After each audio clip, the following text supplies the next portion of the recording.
what da da denyo, what da dang dang, and God denyo, oh what da dang dang.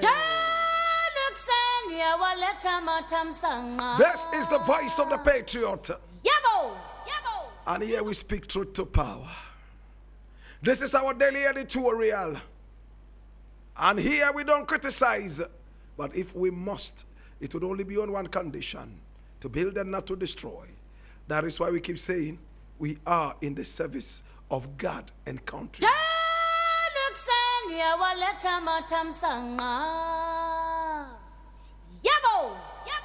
Now, the very first story we are looking at today is taken from Ghana Web, and it says, Sam George should learn how to speak to women.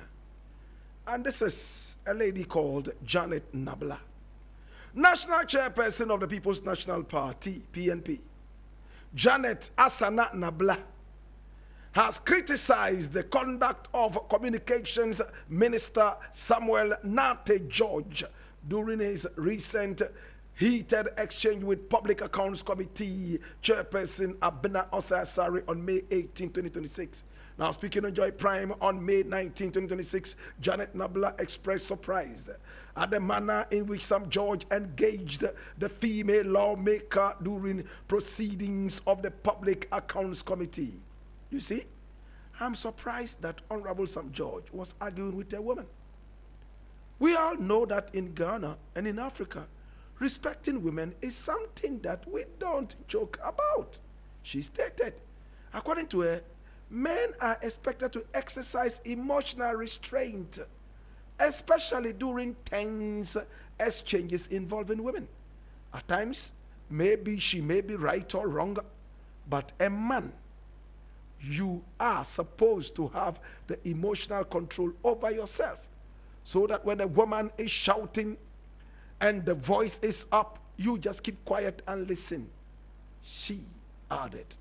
Janet Nabila Feda referenced former presidential candidate Bernard Mona, describing him as an example of someone who communicated strongly without raising his voice. I used to tell people that Bernard Mona would never raise his voice, but would say things that will pain you in a very gentle manner.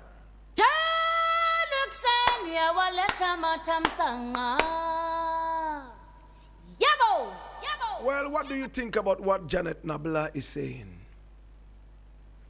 She says in our country and the whole of Africa, when it comes to the issues of women, respecting women, we don't joke with that. That is correct.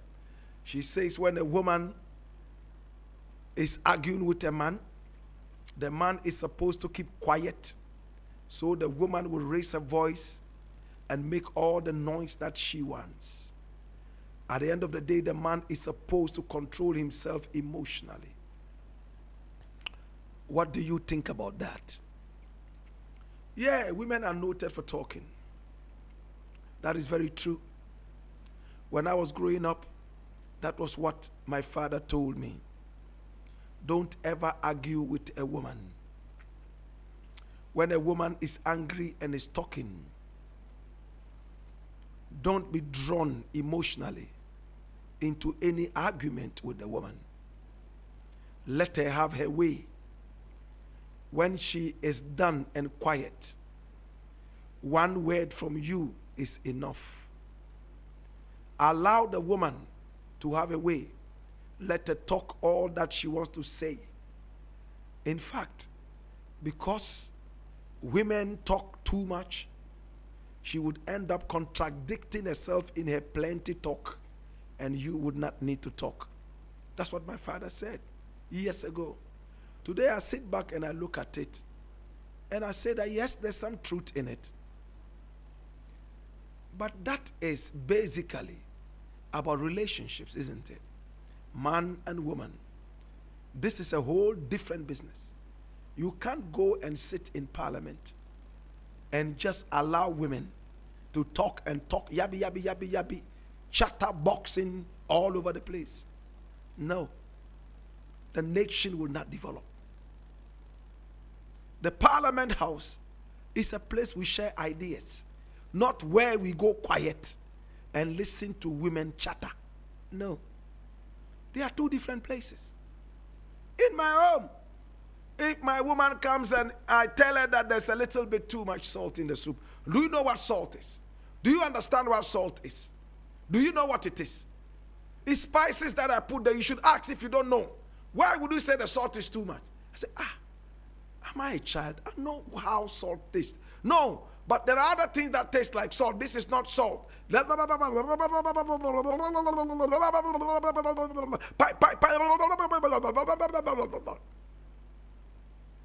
I will keep quiet and listen to.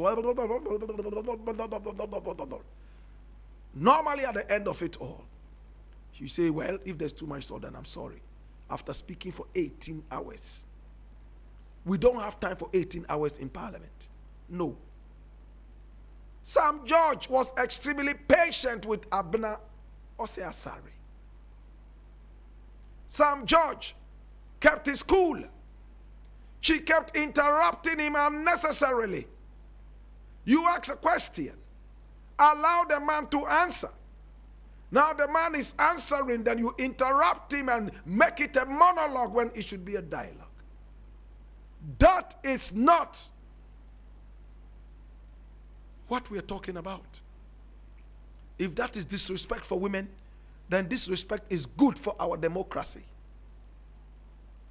Did you watch the tape? Those of you who only watched 2 seconds of the tape, it's time now to go and watch the full length of the tape. Sam George was very patient. He was interrupted about 3 times and he sat back and watched her chatter. The chatterbox that she is. Sam George's job is on the line.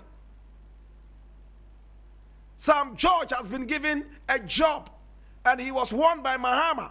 If any controversy comes along your line, and not him alone, all other appointees, you will go home. Sam George is a young man. Sam George has a lot of life, political life ahead of him. He won't sit down for a chatterbox to mess up his political career and his service to humanity. If this is what you call disrespect, then come to me, I'll give you more disrespect in the service of the nation. Abena Ose-Asare was so uncouth from the way she was interrupting the guy. It looked like she was on a certain agenda to frustrate him. She's doing a good job. I like how they are probing people. It is good.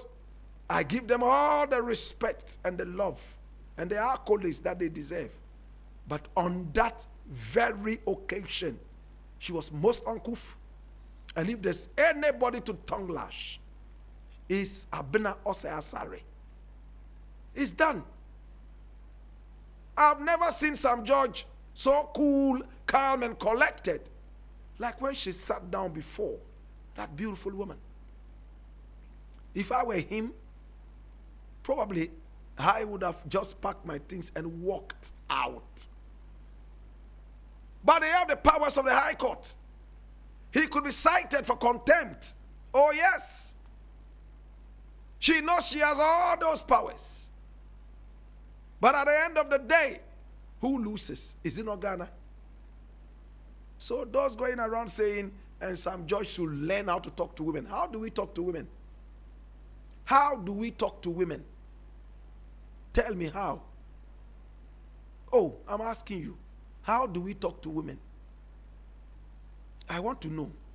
Teach me. Don't let it look like Sam George is not married. If he didn't know how to talk to his wife, you think his wife would have been in that marriage all this while? How many women will take disrespectful behavior from men? Much as we are supposed to give love and respect to our women, remember they also have their duty. They are supposed to respect the man back. In a country that is phenomenally called a Christian country, the Bible makes it clear that the man is the head of the house. What does it mean? It means that the man's word is final. But this is religion, of course. the kind of society I am coming from. When a woman is talking and a man is appearing, it is time to lower your voice.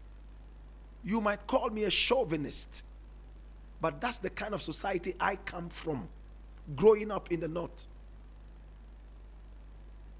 In the North, I never saw a husband and a wife argue. No. And it didn't mean they were subdued. They talked behind the doors. And they were able to come to so many different agreements and conclusions without raising their voices. It's a taboo for a man and a woman, husband and wife, to argue in public. In my society, you would hardly even see a man and a woman, whether married or not, arguing. No. They will tease you. Men will tease you and say, you fight with women. What kind of man are you? Because they see argument as a certain form of fight. But in parliament, it's a whole different caboodle. He has his job to protect. He has his integrity to protect. The whole nation is listening. He has been called there to answer questions. And if you take all his time frustrating him, and at the end of the day, he's not able to articulate properly, his job is on the line. Let's respect that. In this case, it's not about the gender. It is about the nation. Put your gender arguments aside and deal with the nation. Have I made my point clear? It is what it is.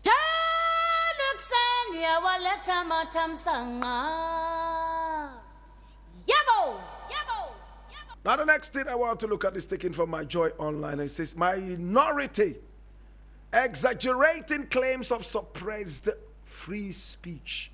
And this is the Attorney General speaking. And I read, the Attorney General and Minister of Justice, Dominic Ayine, has defended the government's position on free speech, insisting that freedom of expression must be exercised responsibly and within the confines of the law. Speaking in an interview with journalists, Dr. Ayine rejected claims by the minority that the government was attempting to suppress freedom in the country. I think that the minority is exaggerating a lot with respect to the question of gagging or free speech. According to him, although Ghana's constitution guarantees freedom of speech and other fundamental rights, there are legal implications and limitations, particularly where public order and national security are concerned. He explained that Chapter 5 of the Constitution, especially Article 25, guarantees freedoms such as free speech and the right to demonstrate, but noted that those rights are not absolute. There are limits. You can limit free speech. For instance, it is something that can undermine public order, public morals, or for law enforcement reasons. Dr. Ayine further argued that the government could not remain passive when individuals use public platforms to spread messages capable of inciting division or violence.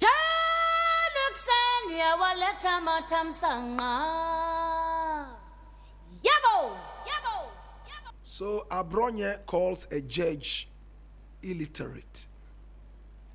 He says the judge writes bad grammar. He says that the judge knows nothing except to write ungrammatical English, and that the judge had little or no education. And he went ahead to say that the judge was a political judge and not a proper judge, and that the time of the judge will come. My brother, my sister, amidst other things that he said, and that has become the talk of town right now. Everybody is talking about how Abronye's rights have been curtailed. My brother, if we all start to vilify the courts, we all start to say that the courts are terrible and bad, we have to remember that we are driving the country into lawlessness. a banana state. A lot of people remain cool and resolute because they know there are rules and laws in the country. And if they fall foul to these rules, there would be a certain punishment meted out to them. True? When you go to America, a lot of people behave well, not because instinctively they are supposed to, but because they know there are CCTV cameras everywhere. America would have been a worse war zone. A lot of people are scared of the CCTV. Therefore, they behave. The CCTV serves as a check and balance for our behavior.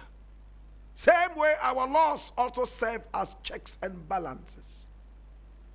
Yes, you can say whatever you want to say, but remember that the laws are also there to check what you say. That is it. It's not absolute. It's not absolute. You can't just say anything at all and walk away. Hey, there are things I can say right now, and in less than 5 minutes, B and I will be here. Should I start saying that? No.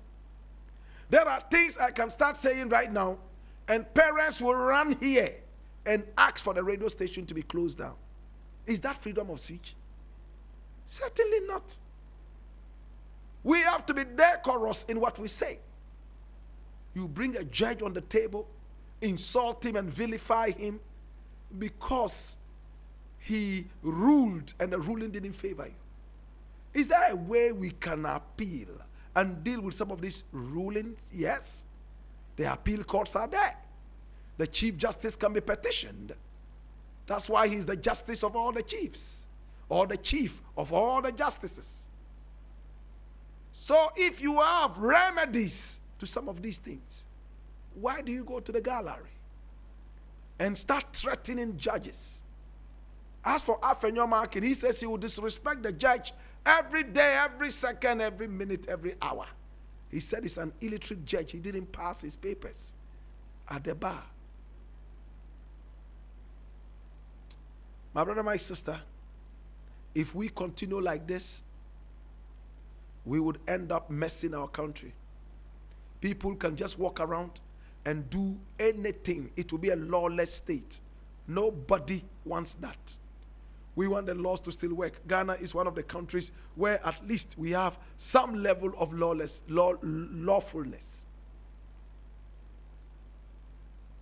My little daughter asked me something. She said, Daddy, in America, any small thing that you do that is against the law, they arrest you and then they punish you. But here, why does it take so long? Sometimes people do things and even go free. I had to sit my daughter down and explain to the little girl that we are growing. Our democracy was copied from those people.